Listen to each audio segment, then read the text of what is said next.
Apakah betul bahwa ada anggapan yang bilang gini, kalau lu ke psikolog, nggak sembuh, baru ke psikiater, benar nggak? Oh, oke. Ini sering banget nih, gue denger kesana kayak kalau ke dokter umum nggak kena, lu ke dokter spesialis gitu, kasarnya gitu. Apakah benar ya itu anggapan itu? Ini tiba-tiba udah ngomonginnya serius, bingung. Wih, cepet banget ya. Iya, langsung udah masuk.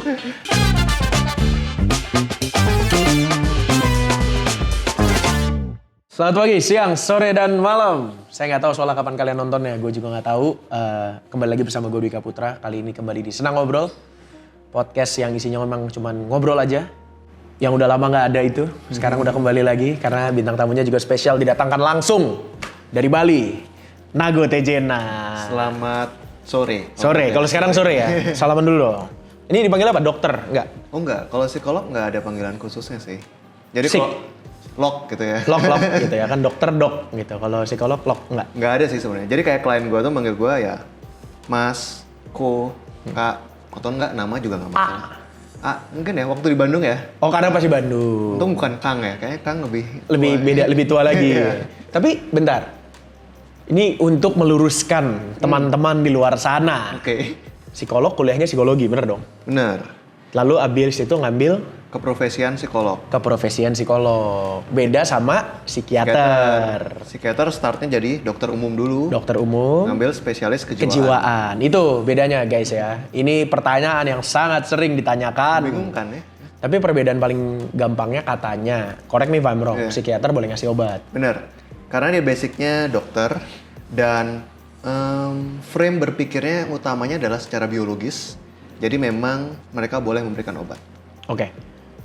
Bertanya, psikiater ngasih obat itu kan berarti ada sesuatu yang perlu di-clear atau dipulihkan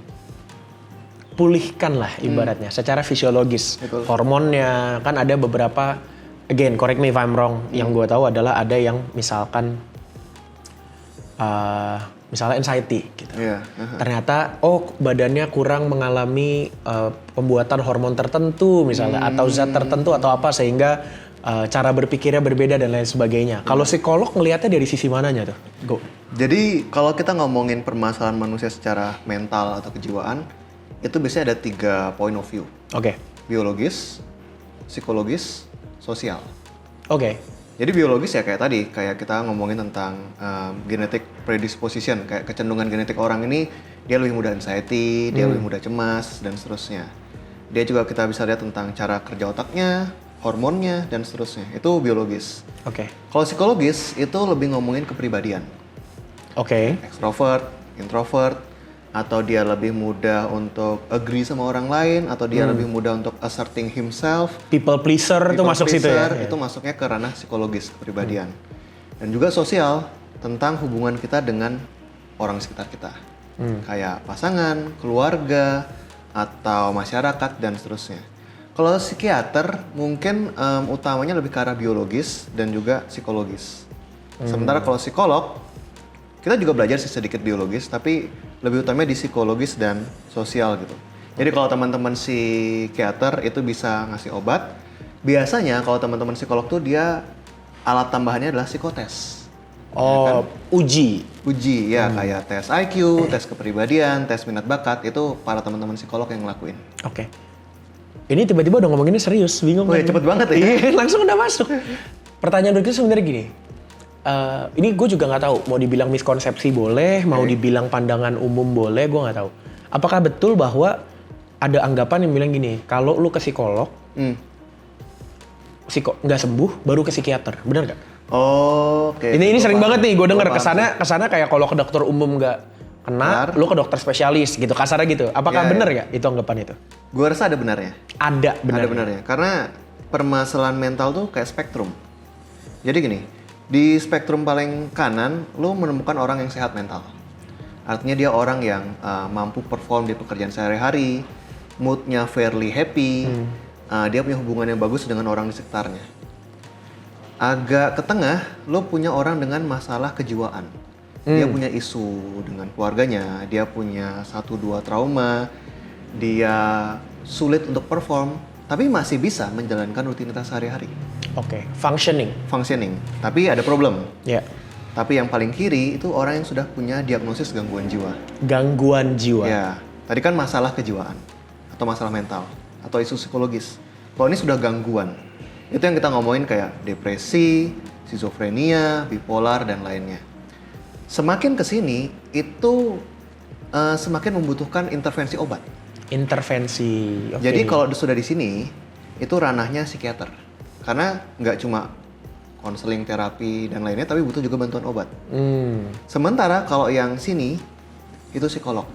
Jadi psikolog juga menangani selain yang bermasalah, juga yang ingin mengembangkan diri. Makanya kan tes minat bakat. Lalu maunya ke arah mana sih? Career projection lo kemana? Itu psikolog. Jadi psikolog biasanya menangani yang sehat dan mau berkembang ke yang bermasalah. Psikiater dari yang bermasalah sampai ke yang parah, gangguan. gitu. Ya, oke. Mungkin kalau dikasih contoh misalnya gini kali ya. Oh, gue nggak bisa tidur. Nggak bisa tidur karena kebayang-bayang kerjaan. Oke, ya. Ya, oke. Terus ke psikolog, coba dulu terapi gitu ya. Terus kalau misalnya masih nggak bisa, ujung-ujungnya mungkin ada obat. Perlu ada obat ke psikiater gitu. Supaya reset the inilah ya, kita cut the cycle lah ya. Benar.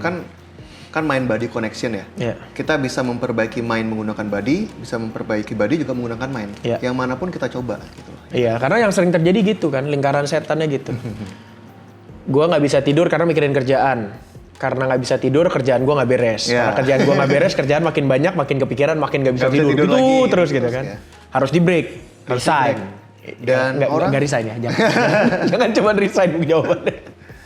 Orang kayak bingung kayak, yang mana yang dipotong duluan gitu. Kita bisa bilang, oke, menurutmu yang mana yang paling awal bermula? Itu rootnya, itu yang kita potong. Atau kalau nggak tahu ya dua-duanya aja sekaligus gitu. Kita lihat ntar kayak gimana hasilnya. Ini kan udah serius nih, gue lebih seriusin lagi. Pendapat lu tentang kenapa mental health tiba-tiba, which is good, tiba-tiba jadi orang banyak yang aware banget.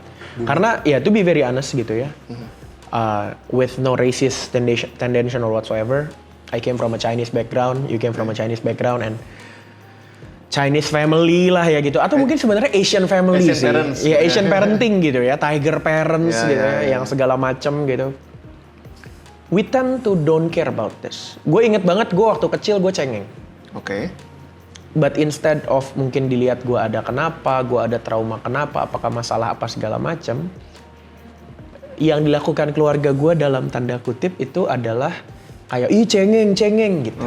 Tahu gak sih? Kayak lu jangan cengeng dong gitu. Kayak seolah-olah karena cengeng dibilangin jangan cengeng jadi nggak cengeng gitu. Sedangkan sekarang kan katanya udah ada apa ya bilang ya, rute-rute yang lebih baik lah gitu. Orang udah lebih tahu gitu. Oh, mungkin ini ada traumanya lah, udah sampai keluar kata-kata ada inner child lah, ada trauma. Generational trauma. Ya, generasi trauma, terus generasi apa? Fatherless lah. Banyak banget kan sebenarnya istilah-istilah yang mungkin sebagian klinis, yang sebagian lagi populis gitu kan ya. Gitu. Tapi kenapa tiba-tiba, bukan tiba-tiba, apa yang menurut lu menjadi mungkin semacam titik baliknya sehingga orang-orang jadi kayak gini gitu. Lu umur berapa sih sekarang? Gue 32 tahun ini. 32, oke. Ya, kurang lebih sama lah gitu. Menurut lu apa yang menjadi titik baliknya? Gini, kita, kalau gue rasa di Indonesia nih, atau mungkin di banyak negara Asia, lumayan lompat ya. Artinya orang tua kita tuh nggak terlalu tahu banyak tentang ini. Benar. Terus tiba-tiba di generasi, let's say milenial dan Gen Z, super aware sama hal ini. Paham. Dimana bagus gitu kan, cuma kita memang perlu lihat bahwa ada lompatan awareness tiba-tiba kayak ini. Gue sih nggak bisa memikirkan apa sih yang menyebabkannya, cuma ya salah satu hal yang kepikiran ya perkembangan informasi teknologi dan lainnya. Informasinya ya. Jadi kita nggak pelan-pelan belajar dari generasi-generasi, tapi kita tiba-tiba terkoneksi dengan informasi yang sudah di seberang benua sana. Misalkan obrolan-obrolan tentang mental health kan banyak di barat memang sudah. Betul, kalau kita ngomongin psikologi, teori, tokoh dan lainnya itu lompatnya ke barat semua sebenarnya gitu. Tapi menurut lo sendiri ya gitu. Ini again, gue mungkin hot take, tapi percayalah gue nggak ada maksud untuk merendahkan siapapun. Biasanya kalau orang ngomong ini ada maksud merendahkan sebenarnya. Enggak, kontroversi aja sedikit. Karena gue pernah berdiskusi ini, tapi memang di ruang tertutup gitu ya. Jadi bukan di ruang terbuka gini. Mungkin ini pertama kalinya gue ngomongin di ruang terbuka. Apakah menurut lu, karena tadi gue senengnya, gue lumayan ke-trigger karena ada kata-kata genetik. Right? apakah berarti ada kemungkinan juga genetis Barat, Kaukasian, European, Aryan mungkin gitu ya dengan genetis Asia juga memang ada apa ya defense mechanism yang berbeda mungkin tendensi yang berbeda. Is it possible menurut lo? Ya. Tiba-tiba serius banget gitu. Ini serius banget ini bahasannya. Iya nggak? Karena gue beneran penasaran gitu. Karena yang saya tahu ini sedikit background ya, Nago ya, little background. Kayak misalkan gue pernah baca sport science gitu. Iya, yang ngerti. Kalau sport science kan katanya orang-orang Asia lebih bagus yang di olahraga yang butuh dexterity dan explosion. Iya, jadi yang jemes, yang makanya kita jagonya bulu tangkis. Kita jago tenis meja yang kayak gitu-gitu yang butuhnya ledakan cepat, bukan yang butuh konsistensi jangka panjang. Makanya mungkin kayak sepak bola, basket dan ya selain karena postur ya gitu. Kita sedikit kesulitan lah untuk menyimbangi dengan yang tim lain gitu. Gue jadi kepikir berkali-kali nih nempel di kepala gue gitu. Jangan-jangan ya yang di barat lebih aware karena mungkin mereka lebih kelihatan lagi nih gitu atau seperti apa gitu. Ada nggak pernah ada ininya nggak? Jadi gini, dulu itu ada orang yang melakukan penelitian tentang perbedaan IQ among different races. Oke. IQ nih ya. IQ. Intelligent ya. Ya. Dan itu studinya sangat dihujat. Kenapa dihujat? Nggak tahu karena itu benar atau karena jelas ketika itu muncul dan menyebar itu akan lebih banyak do harm than good.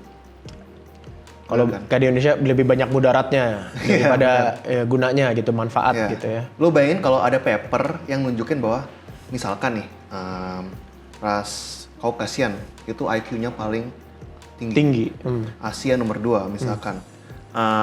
Orang yang African American nomor 3 atau seterusnya misalkan. Itu gimana itu bisa menimbulkan banyak permasalahan ketegangan di antara para ras-ras itu gitu. Which is kita nggak tahu juga sebenarnya apakah penelitian itu benar atau enggak. Karena penelitian kan namanya juga saling falsify ya. Setelah muncul nanti ada yang membantah, Iya. Sampai akhirnya ketemu titik tengahnya lah ya, mana yang kita agree to disagree lah di situ. Oleh karena itu gua rasa tidak terlalu banyak penelitian yang mengarah ke sana tentang ras dan lainnya karena gua rasa itu akan counterproductive dengan harapan ilmu psikologi sebenarnya. Oke. Jadi mungkin karena ini ngomongin tentang ilmu yang mengarah ke kesejahteraan atau well-being manusia, ketika mereka tahu ini sudah nyentuh black box, mereka tuh berhenti. Mendingan stop ya. Mendingan stop. Tapi kita nggak tahu, mungkin aja ada benarnya sebenarnya kalau ditelusuri gitu. Iya, karena sebenarnya again, biar gampang gue bikin disclaimer aja di sini. Semua ucapan gue in this podcast itu nggak ada maksud merendahkan, this is pure curiosity gitu. Bener. Karena sebenarnya gini, contoh ya, istilah Asian parenting. Asia itu salah satu benua utama kan ya gitu, gede banget gitu. Betul, Pakistan tuh Asia. Filipina tuh Asia. Kazakhstan pun Asia setahu gue ya kalau nggak salah gitu. Meskipun lebih banyak ke arah bulenya gitu. Tapi kenapa Asian parenting nunjuknya ke China gitu maksudnya gitu. Iya nggak sih? Ngerti nggak sih? When you say Asian mom, di kepala lu yang muncul adalah Chinese tiger moms. Ibu-ibu yang keriting, pakai roll on, pakai roll rambut gitu. Bukan nggak kepikiran ibu-ibu di Indonesia yang yang mungkin setelah ngantar anaknya sekolah harus balik kerja lagi. Bukan yang itu yang kepikiran gitu. Bener nggak sih gitu maksudnya kan? Bener, Makanya gue lagi mikirin waktu itu tuh murni gue coba berpikir bahwa racial bias ini medis sudah terbukti. Kemarin gue nonton satu penelitian bahwa yang katanya di Amerika itu tingkat mortality orang kulit hitam lebih tinggi karena hampir semua textbook mereka pakai orang kulit putih. Oh, itu nyambungnya gimana? Itu di CBS John Oliver something. Oke. Iya, dia ada ngomongin gitu. Jadi ada satu penelitian bahwa tingkat mortalitas lebih tinggi karena selama studi yang dipakai selalu orang kulit putih. Jadi ternyata kan ya melaninnya berbeda. Jadi favornya orang kulit putih. Karena lebih ngerti. Terus misalnya kan mungkin ya, gue berpikir mungkin kalau dari gue berpikir segampang ini sih. Gue dari dulu selalu mempertanyakan ini. Orang gendut sama orang kurus, dosis obatnya sama atau enggak? Karena yang dijadiin cuma dosis orang dewasa sama dosis anak-anak. Iya, benar juga. Padahal gendut sama kurus dong. Gue berpikir gitu, masa gue 100 kilo, istri gue 50 kilo, masa obatnya dosisnya sama? Di kepala gue gitu. Iya. Cuma maksud gue lagi berpikirnya adalah apakah sampai ke mental juga gitu? Karena I think you're the first one yang actually yang gue ketemu yang berani ngomong bahwa ada genetik tadi. Mungkin di luar semua ngomongin, tapi kan gue nggak keterpa gitu. Okay. Itu sih gitu. Nah, gue jadi inget balik ke kasus tentang studi tentang IQ different races tadi itu. Salah satu sanggahannya itu adalah gini. Dalam konteks hasil, kita nggak bisa membedakan total kalau tidak diatur dengan baik mana yang nature, mana yang nurture. Oh, tabula rasa dan sebagainya itu ya. Karena gini, oke, anggaplah dalam studi kasus atau penelitian tadi IQ orang African American di bawah yang Caucasian. Iya. Tapi bagaimana pengaruh tentang poverty? Maksudnya kemiskinan, akses sekolah dan lainnya. Bahkan bisa ditarik sampai gizi, bisa ditarik sampai ya. Bisa ditarik sampai racism gitu kan. Jelas aja mereka nggak dapat cukup resource untuk bisa tumbuh, untuk bisa sehat, untuk bisa belajar, untuk bisa sekolah, sehingga tes IQ-nya berpengaruh. Pengaruh ke tes IQ. Gitu. Paham.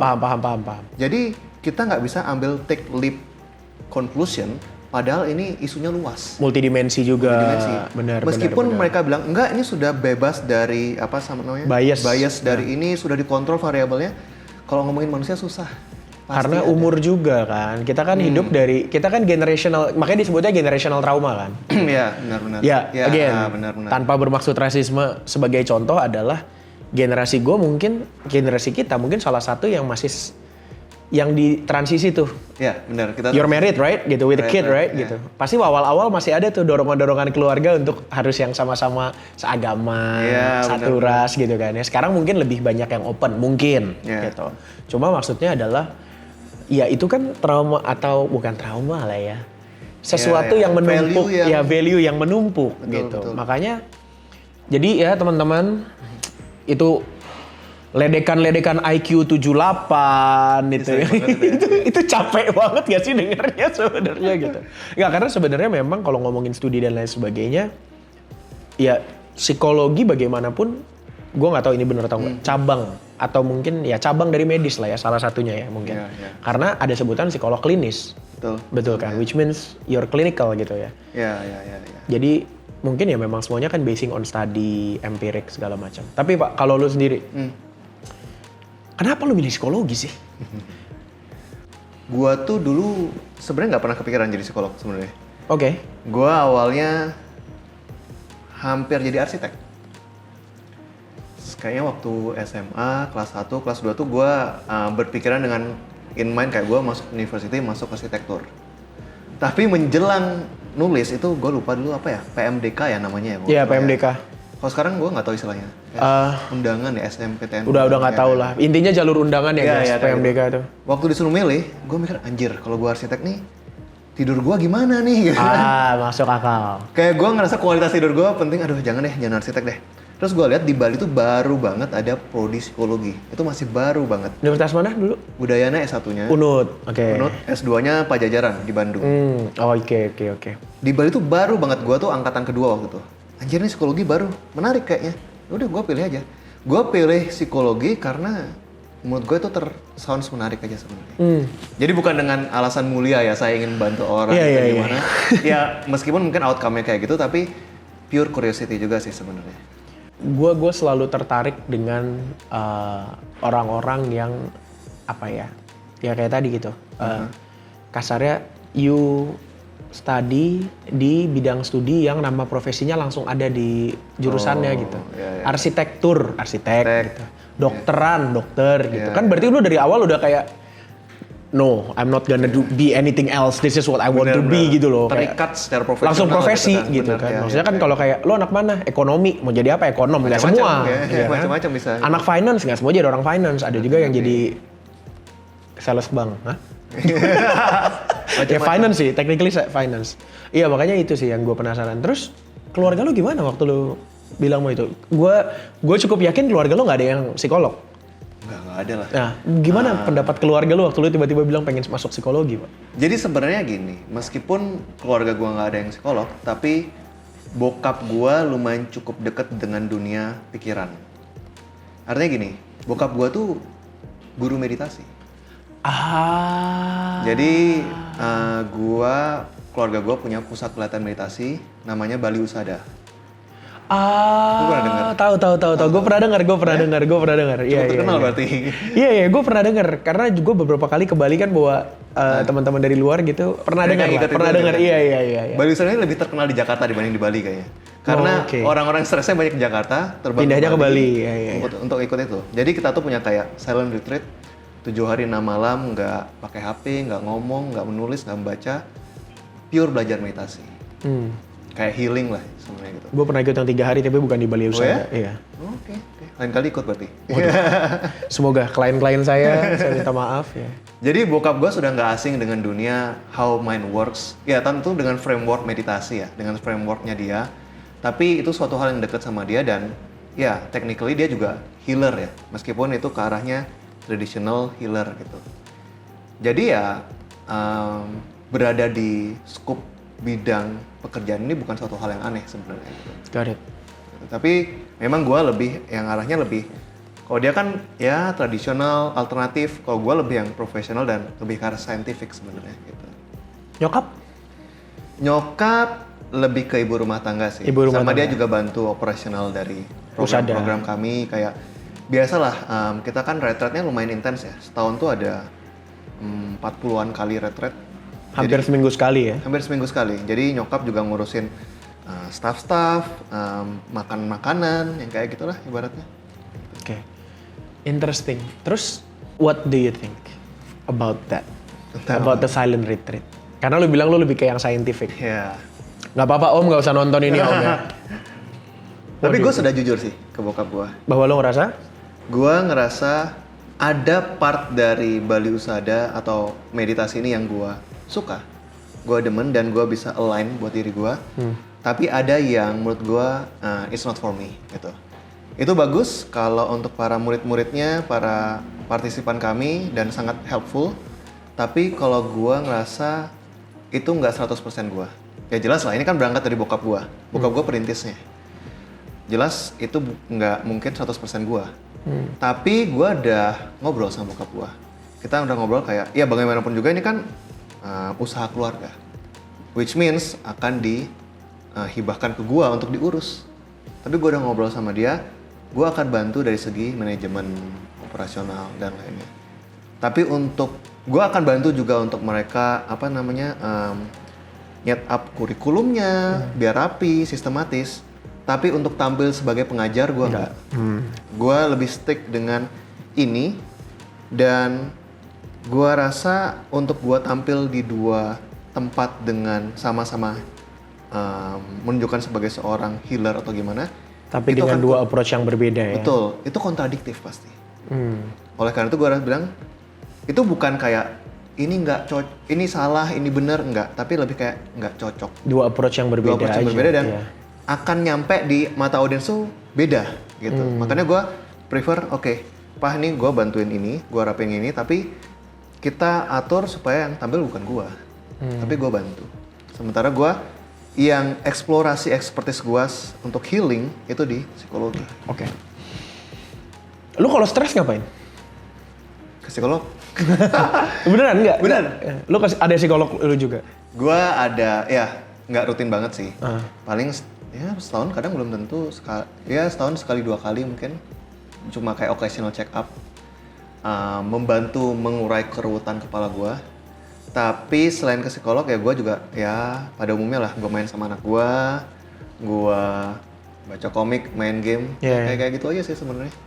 Ya karena sebenarnya itu salah satu yang juga sering dijadikan bercandaan. Gitu. Apa? Psikolog kalau lagi stres kemana? Gitu ke psikolog gitu. Ya Apakah kan, dokter juga kalau sakit ke dokter kan sebenarnya? Iya gitu terus kan? makanya kan jadi pertanyaannya gitu. Kita nyari psikolognya, apa nyari psikolognya psikolog? Iya gitu kan? Karena kan akan sampai ujung tuh. Gitu. Ada pernah bilang gitu ke gue. Gue jangan sampai klien lu tahu siapa psikolog lu, karena dia akan lompat ke psikolog. Iya lompat, kesannya jadi maha guru gitu kan? Jadi ke siapa gitu? Iya. Tapi gue rasa kadang psikolog tuh yang lebih expert belum tentu juga cocok sama kita. Nah itu next question gue gitu. itu. Lu percaya nggak soal sembuh itu cocok-cocokan? Kalau di konteks psikologi, konsen psikologi iya sih sebenarnya. Karena gini, gue percaya. Oke, ini menarik nih. Gini, kan ada waktu puncak awareness kesehatan mental tuh lagi naik-naiknya, apalagi pas COVID gitu kan ya. Banyak kalangan anak muda mungkin atau dari psikolog juga yang bilang kayak bersyukur itu nggak menyembuhkan depresi. Sholat itu nggak menyembuhkan depresi. Gue agak kurang setuju. Kenapa kayak ya kalau itu works kenapa enggak gitu loh. As long as it works. Iya gitu. Maksudnya lu nggak boleh gatekeeping depresi dan lainnya gitu. Memang frameworknya sebenarnya itu kan keagamaan dan ini clinical psychology gitu ya. Tapi kita nggak bisa ngomong kalau itu nggak works. Orang di psikologi juga ada namanya gratitude therapy dan lainnya ya. Basically kan baseline-nya bersyukur gitu kan sebenarnya. Jadi gue percaya bahwa yang menyembuhkan itu adalah framework yang cocok sama orang itu sih. Entah itu secara psychiatric, entah itu secara psikologi, spirituality, filsafat, yang manapun yang bisa membantu kita untuk mengurai kemelut atau keribetan di dalam diri kita. Berarti sebetulnya, if I can summarize that part, it's not about what you have, maksudnya about yang mana, tapi about the composition. Ya. Jadi kayak some sort of cocktailing lah gitu. 2 shot of terapi per minggu plus 1 shot obat per bulan plus 1 kali retret, you know. Dan itu berpusat di orang itu, kayak dia ngerasa dia mau mencoba yang mana dan yang mana dia rasa works gitu. Banyak juga klien ke gue yang nggak datang lagi, misalkan. Kita nggak tahu ya kenapa nggak datang, bisa karena udah kelar, bisa karena ngerasa nggak cocok. Psikolog pun juga ada banyak approach-nya. Ada yang fleksibel, ada yang lebih sistematis, ada yang lebih mengarahkan, ada yang lebih luwes. Dan gue nggak bisa bilang satu cocok, satu enggak. Gue nggak bisa bilang satu benar, satu enggak. Itu cocok-cocokan. Kayak tadi kembali ke topik tadi, yang expert belum tentu juga cocok sama lo. Yang terkenal belum tentu juga bisa cocok sama lo gitu. Jadi kita mesti yang mencoba ke psikolognya, kita lihat feel-nya kayak gimana. Ya tentu kalau kita bisa lihat kontennya dan lainnya, kita bisa tahu kayak oke nih vibes-nya kayak lumayan oke nih, cocok nih. Tapi ketika nggak cocok, jangan ragu untuk ke psikolog lain. Sama kalau kita ke dokter kayak, aduh kayaknya berapa kali nggak sembuh-sembuh nih, kita pindah kayak gitu. Itu sangat dibolehkan dan bahkan mungkin dianjurkan karena klien bisa ngelihat sendiri kayak gimana progresnya buat diri dia sendiri gitu. Lo gimana? Gue gimana? Kan lu di sosial media kan ini lu apa namanya? Personamu kan bukan yang kayak bukan yang kayak psikolog yang mengayomi gimana banget gitu kan, enggak. You're just being a normal 30-year-old dude that jokes around, play games, takes photo with your kids and everything else gitu ya, gitu. Tapi lu ngerasa itu sebagai sebuah penghalang atau malah? Gua ngerasa justru itu bukti authenticity sih sebenarnya. Authenticity. Dulu tuh gini, kan bio gue kan gue taruh psikolog bukan dukun gitu kan. Dulu tuh gue suka ngejokes kalau gue tuh bukan psikolog, gue nih dukun profesional gitu. Kenapa? Karena kayaknya gue ngerasa kayak pretentious banget kalau gue bilang gue nih sedang psikolog klinis yang sedang mengedukasi bla bla bla. Kayak gue terlalu pretentious gitu ya. Maksudnya gue pengen buat sedikit jokes kalau ya ini kayak gue lagi khotbah, gue lagi ini biar kayak ngurangin pressure-nya karena gue rasa nggak baik juga buat kesembuhan klien kalau dia terlalu ngeliat psikolognya tuh kayak almighty banget. Itu yang membedakan sebenarnya psikolog sama dokter. Kalau dokter ngomong orang yang datang ke dia adalah pasien. Which means kalau lo pasien ketemu dokter tuh lebih tahu tentang diri lo. Ya kan? Interesting. Tulang lo kenapa, perut lo kenapa, paru-paru lo kenapa. Kalau psikolog ketemunya adalah psikolog dan klien. Kedua-duanya punya chance yang sama untuk memahami diri lo. Dan justru lebih bagus kalau lo yang lebih memahami diri lo dibandingin psikolog lo. Kita tugasnya cuma membantu. Karena basically sebenarnya psikolog mungkin bisa dibilang ngelihat ke dalam tapi dari luar gitu kan ya. Jadi ngasih sudut pandang. Kita dibilang bertindak sebagai cermin. Sehingga klien bisa lebih lihat dirinya sendiri. Kayak gitu. Itu juga yang gue bahas di buku gue sih. Di bab 9 gue bahas tentang counseling dan pergi ke itu ada bukunya. Dan pergi ke psikolog kayak gitu. Ini placement ya. Jadi freeze frame. Aku yang sudah lama hilang. Why are you talking about sudah lama hilang? Lu ngomong di bab ke-9 tadi katanya ya. Iya. Coba kita buka nanti bab 9 ya. Tapi kenapa lu ngomong tentang aku yang sudah lama hilang? Iya sebenarnya rada klise sih, itu juga salah satu fenomena yang gua sempat going through. Tapi gua rasa juga banyak orang di usia quarter life crisis lah, katakanlah, juga going through gitu. Dimana momen dimana kita ngerasa ngejalanin rutinitas, tapi ngerasa bland, ngerasa kosong, ngerasa hidup ini nggak bermakna, merasa banyak tekanan atau tanggung jawab tanpa ada feel of fulfillment. Itu yang gue coba untuk explore di sini, dan bagaimana caranya kita terkoneksi dengan diri, kembali menjadi otentik, dan ya bisa punya hidup yang lebih bahagia gitu kali ya. Jadi basically you're saying that finding yourself itu tentang being more comfortable in your own skin lah ya. Ya benar. Kayak spending time with yourself, listening to your feelings, and pursuing your maybe dreams atau what you want to explore. Itulah cara kita untuk mendengarkan suara-suara yang ada dalam diri kita. Bab 9, konseling, perlukah? Gitu ya. Gue teman-teman gue bercanda bab 9 tuh call to action-nya. Call to action. Nih, gue bacakan sedikit excerpt-nya ya. Jadi sebenarnya apa itu konseling? Konseling merupakan sebuah pertemuan antara seorang psikolog dengan kliennya. Dalam proses ini, klien akan memulai dengan menceritakan berbagai keresahan dan permasalahan yang sedang ia miliki.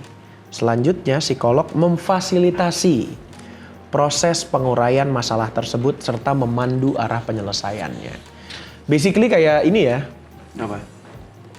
Gue tahu lu kenapa. Maksudnya kayaknya gue tahu lu kenapa. Bukan gue tahu lu kenapa. Gue udah sering lihat nih yang kayak gini. Benar. Gitu ya. Yeah. Gue udah sering lihat nih yang kayak gini. Kayaknya coba ini deh. Kalau ini lu bener, misalkan, aduh kaki gue sakit.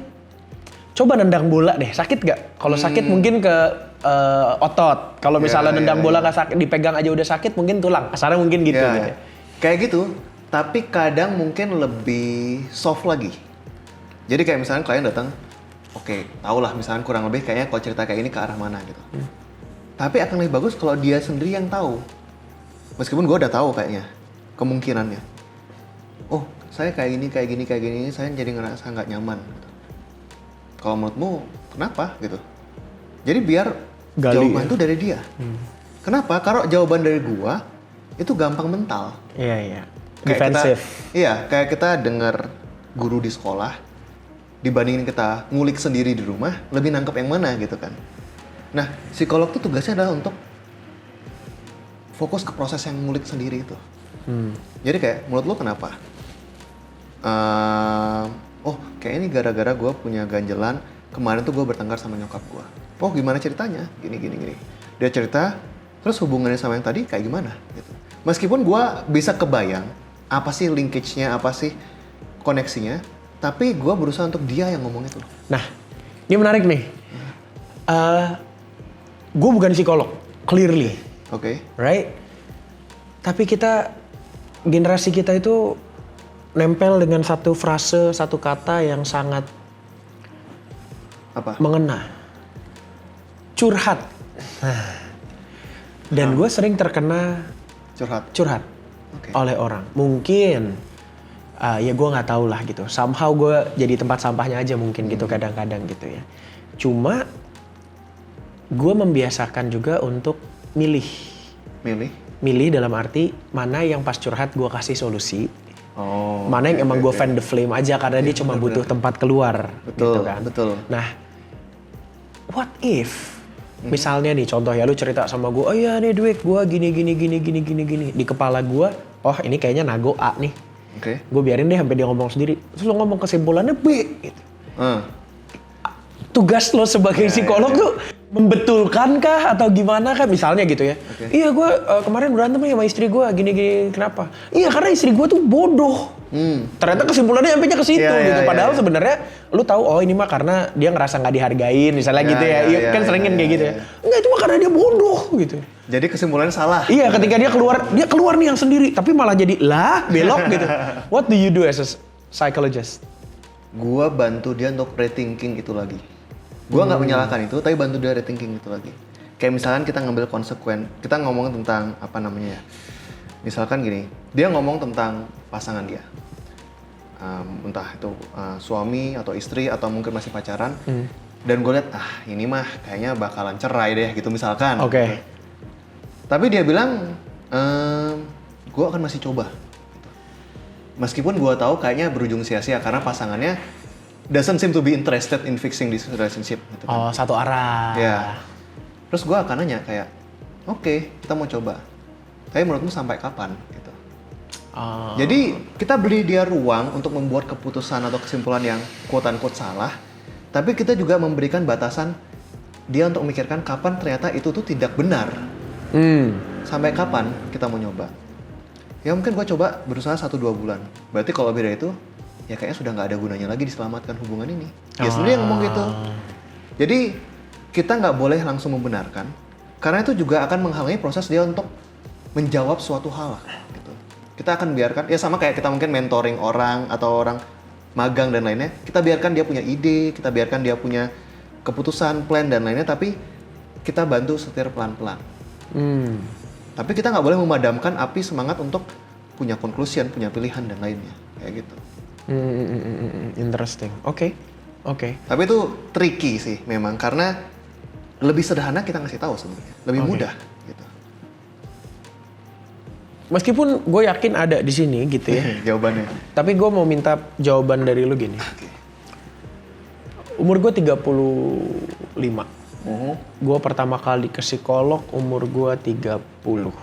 Psikolog berarti ya? Psikolog. Pertama kali gue ke psikolog. Okay. Gitu. Dan itu pun karena gue chronically online gitu ya.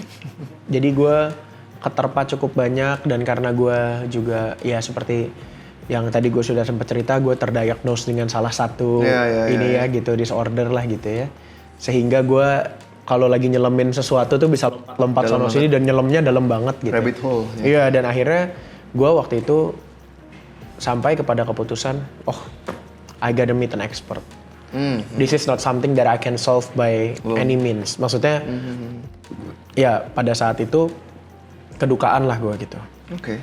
Wah, alcohol doesn't solve it. Party doesn't solve it. Friendship doesn't solve it. Gitu. Maksudnya ngerti gak sih gitu kayak, gue happy, gue bisa berteman. Iya, gue happy, gue bisa party. Iya, gue happy, gue bisa pacaran gitu. Waktu itu sama istri gue masih pacaran gitu. Tapi it doesn't solve it like it comes in episodic kan, gitu, in episodes gitu kan. Jadi gue oke deh, kayaknya gue butuh ke psikolog deh gitu. Tapi in your professional opinion, what's the easiest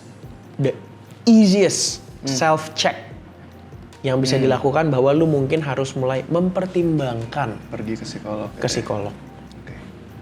Gue selalu bilang ada 3 aspek dalam hidup kita yang kita bisa pantau untuk mengetahui apakah kita tuh perlu ke psikolog atau enggak. Pertama, work related. Work tuh artinya pekerjaan, atau kalau lo kuliah ya kuliah, apakah itu sedang bermasalah atau enggak. Artinya, lu perform nggak? Lu ke kampus telat nggak? Lu bisa nyelesain skripsi lu atau enggak? Kalau itu udah terganggu, something wrong. Itu work. Kedua, life. Something that you do outside of work. Lu masih punya hobi nggak? Kalau masih punya, lu excited nggak ngerjain hobi itu? Kemudian lu tidurnya masih oke nggak? Makannya masih oke nggak? Masih oke nggak tuh artinya antara kurang atau kelebihan. Tidur, atau kelebihan. Banyakan makan atau tidur. Saya stress eating waktu itu, betul. Kayak gitu. Ya, 20 kilo saya naik gara-gara itu. Ya? Oke. Itu udah sign gitu kan? Iya, benar. Makanya pada saat itu that's one of the sign that I took. Terus? Spiritual itu juga masuk life. Kayak, ya setiap orang kan beda-beda ya. Kayak how you perceive your connection with God dan lainnya. Itu higher juga, being lah ya. Higher being itu juga. Work, life, dan terakhir relationship. Bagaimana kualitas hubungan lo dengan orang sekitar lo. Ketika orang berada di posisi stres, dia kayak mudah berantem sama orang terdekatnya. Senggol dikit bacok gitu. Dia lagi diam, ibunya nanya, udah makan belum? Makan terus gini. Ya. Berantem. Atau you feel lonely. Kamu ngerasa nggak ada orang yang punya meaningful connection sama lo. Itu juga sign dari problem di relationship. Jadi ketika kita ngeliat 3 ini, entah 3-3-nya, atau 2, atau bahkan mungkin 1 aja yang bermasalah, itu sudah bisa menjadi alasan yang cukup kalau itu waktunya mungkin kita mempertimbangkan ke profesional. Oke. Jadi 1, work. Kalau worknya sudah mulai tidak berfungsi, kerja udah mulai jelek, hasil udah mulai nggak bikin happy, mulai sering telat, mulai sering lama kok gue ngerjain tugas gampang tapi nggak kelar-kelar. Dikomplain klien terus, gitu. Skripsi jelek gitu ya. Live, kok gue biasa demen main basket, sekarang main basket malah stres gue gitu, nggak merasa happy-nya. Gue suka main game tapi main game malah jadi kalah mulu mungkin gitu, nggak tahu ya gitu. Mungkin jadi kayak biasanya gue kalah biasa aja nih, kok gue kalah sampai banting Kesel stick banget. bisa jadi gitu ya. Dan relationship dengan teman-teman, dengan keluarga, dengan orang-orang terdekat, hal kecil dibesar-besarkan dan lain sebagainya. If you get one of those, try to find a counselor. Gitu.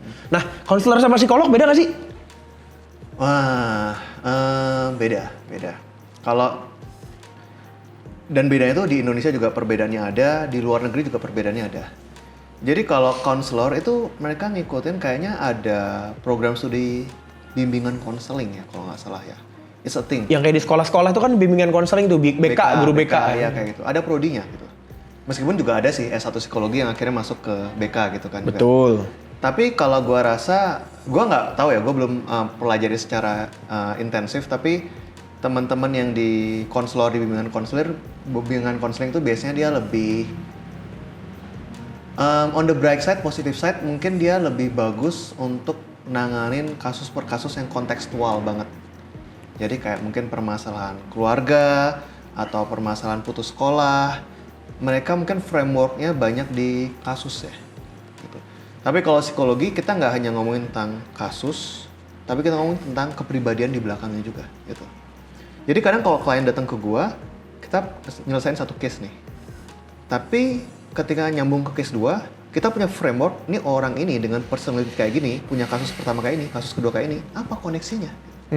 Nanti gue bakal di konseling ngomong kayak, kalau dipikir-pikir, ini mirip juga sama obrolan kita sesi sebelumnya, kayak gitu. Dinamikanya sama. Jadi kita nggak ngelihat kasusnya aja yang dihadapin, tapi kayak the man behind him. Kayak gimana gitu. Nah tapi secara degree beda, secara mungkin framework konseling ada perbedaan juga. Tapi gua rasa kita masih juga perlu banyak tenaga kesehatan mental profesional sih. Jadi sekarang sih memang boomingnya psikolog, psikiater, tapi gua rasa juga mungkin teman-teman dari bimbingan konseling juga sedang naik-naiknya. Dibutuhkannya juga ya? Gitu. Karena kita kan, ya gue sih selalu bilang kayak nggak ada gunanya kita terlalu banyak berantem psikolog, psikiater, bimbingan konseling dan lainnya. Kita masih kekurangan, Dan gitu. tujuannya sama. Tujuannya sama gitu. Iya. Gitu sih. Untuk Indonesia sehat mental, ya kan? 2045. Waduh. Iya, karena sebenarnya gitu ya. One of the thing that I see the most gitu ya. Gue concern di bidang pendidikan. Oke. Dan gue ngelihat, gue concern di bidang pendidikan, dan kalau gue ngelihat pendidikan di Indonesia kan sama gitu. Masalahnya adalah ya tenaga profesional, tenaga ahlinya yang itu sih sebenarnya sih. Selalu kan seperti itu gitu. Jadi nggak usah tuh berdebat dulu tentang apa guru science versus sosial gitu. Ya, gurunya ada dulu aja deh gitu. Ya. Gurunya ada, bagus, digaji dengan baik gitu ya. Benar. Kenapa nih? Masukan buat pemerintah ini. Iya, maksudnya dijaga kesejahteraannya, baru dia ngomong, oh memang ada yang guru yang kemana, ada yang kemana dan sebagainya gitu. I think the same goes with banyak hal. Mental health. Karena sebenarnya kan ya tadi gue bilang ya, mungkin kalau gue boleh pinpoint sedikit, mungkin 10 tahun yang lalu lah mulai banyak omongan soal kesehatan mental di Indonesia ya. Mental Health Awareness Day lah dan segala macam. Mungkin 10 tahun, gue nggak tahu. Don't quote me on that. Tapi kayaknya kira-kira mungkin 10 tahun logika gue, ingetan gue gitu. Dan tentunya dalam 10 tahun itu juga nggak tiba-tiba kita yang menghasilkan segini tenaga profesional tiba-tiba langsung segini kan gitu. Iya, benar. Itu apa ya? Beda antara awareness sama ya let's say infrastruktur untuk menyiapkan lulusan-lulusan itu gitu kan. Jadi kayak gua rasa masih banyak PR di dunia psikologi juga, karena kita menurut gua juga baru naik ya. Psikologi itu termasuk muda sebenarnya secara program studi ya. Kayaknya di Indonesia itu baru 1950 gitu baru ada prodi psikologi. Jauh beda sama kedokteran ataupun yang lainnya gitu. 1950 dari 94 tahun yang lalu, gua udah nggak muda-muda banget juga sebenarnya. 74. Oh iya 74. Lu dari 2045 ya lu? Iya, gue udah gitu dari 45. Wah, nggak bener otak gue nih. Jadi kayak ya oke, mungkin sudah lumayan, tapi gue rasa masih banyak perlu yang dibenahi. Gue sebenarnya juga termasuk pengurus dari apa? Kalau di psikologi itu Himpunan Psikologi Indonesia. HIMSI. Iya. Lu tahu juga lu? Tahu, lu macarin anak psikologi soalnya. Oh, ternyata. Konsul gratis ya? Enggak ya? Enggak dong. Bantuin ngerjain tugas loh. Atau dia yang buat masalah gitu, enggak? No comment. Ya. Ya, jadi gue juga termasuk pengurus. Jadi ya kita masih banyak membenahi, nggak cuma yang client one on one, tapi sistem sih juga kan. Kita lagi sedang going through perubahan kurikulum, bagaimana menjadi seorang psikolog, jenjang pendidikannya, dan mungkin banyak ya, terutama juga audiensi ke pemerintah tentang kebijakan-kebijakan. Gue sih pengurus, tapi kan gue yang pengurus yang ecek-ecek lah. Gue kan masih muda ya. Itu senior-senior gue sedang memperjuangkan itu. Good. Oke, terakhir mungkin dari gue. What do you think we can help as a non-mental health professional? Oke. Pasti kan maksudnya gini.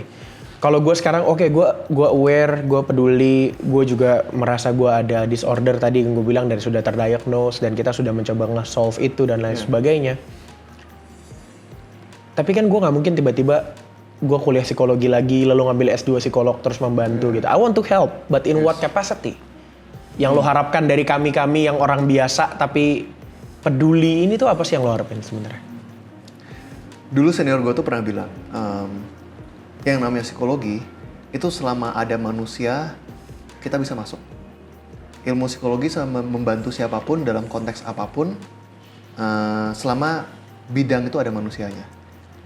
Begitu pula sebaliknya, kalau orang dari berbagai bidang itu mau membantu psikologi, mereka bisa melakukannya dengan kapasitas masing-masing, expertise masing-masing, asal itu fokus ke meningkatkan well-being seseorang. Artinya kalau lo content creator, lo bisa spread awareness mungkin, lo bisa membuat konten-konten positif mungkin. Kalau lo guru, lo bisa meningkatkan tingkat intelijensi dari murid-murid lo mungkin, kemampuan dia untuk bertahan di dunia kerja mungkin, dan lainnya. Gua rasa asal itu end goals-nya adalah well-being, itu kita bisa ngelakuin sesuatu terkait expertise kita. Tapi kalau di luar itu, as a person, bagaimana kita membantu teman lain yang sedang dalam proses going through mental things gitu ya, mental issue dan lainnya, paling sederhana tuh presence sih, kehadiran. Ibaratnya kayak temen lo tuh kayak gelas ini tuh, dia tuh punya wadah segini dan sekarang tuh masanya tuh lagi overflowing dengan banyak hal. Lo mungkin nggak bisa tahu banyak tentang psikologi dan lo nggak punya waktu untuk belajar itu. Betul. Clearly, tapi lo juga punya gelas kosong untuk diri lo. Dan dia boleh menumpahkan kadang sedikit masalahnya, dia ceritakan ke lo. Presence lo tuh udah memberikan wadah ekstra buat dia untuk membantu memikirkan itu. Sampai dia bisa solve sendiri. The core problemnya, kita menjadi, ya tadi istilah gue mungkin salah tapi kayak tong sampahnya. Tong sampah gitu ya. Mungkin ya. for lack of better term ya kayak gitu sebenarnya. Tapi ingat kaliannya juga check up. Jangan kaliannya juga lagi tumpah-tumpah, kalian ikutan sok-sok terima curhat. Itu gila. Lagi gitu kan. Dan kita bisa ngerasa marah, kecewa sama teman kita. Padahal kan kita awalnya niatannya baik. Tapi kalau kita not in the good capacity, kita juga bisa terganggu. Gitu. Ya. Dan jangan adu nasib, lu mah mending gitu, jangan. Itu berarti lu juga lagi penuh, kayak gitu kan? Bener, karena lu juga berarti lagi gak dalam keadaan yang baik. Nah, terakhir, karena biasanya di setiap episode kayak gini, gue ada satu kebiasaan adalah gue nggak mau nanya soal prestasi lu. Karena semua orang prestasi gampang lah, googling nama Nago juga prestasinya banyak lah gitu, ada buku gitu kan. Terus berteman sama Andreas Kurniawan, gitu, prestasi. Tapi kegagalan terbesar lo apa sih? Yang if there's one thing that you can change about your whole history gitu. Apa sih yang lu, ada satu hal ini yang gue keinget banget gitu. Gue sampai sekarang sampai detiknya di umur gue 35 tahun, kegagalan gue di umur 15 di salah satu kompetisi itu gue masih keinget banget sampai sekarang karena gue sekesel itu. Oh ya? Iya. Gue sekesel itu gitu. Dan kalau ditanya kegagalan terbesar, maybe that's going to be one of my top 3 lah paling enggak. Gitu. Iya.